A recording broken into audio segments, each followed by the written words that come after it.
unlocking a world of knowledge in an instant. Ready for today's quick insight?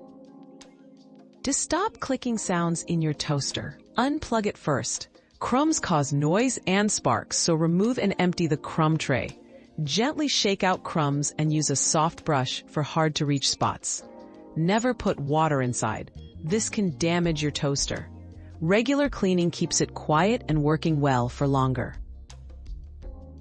Your daily dose of discovery ends here, but the journey of learning never stops. Subscribe and join us again for more answers tomorrow.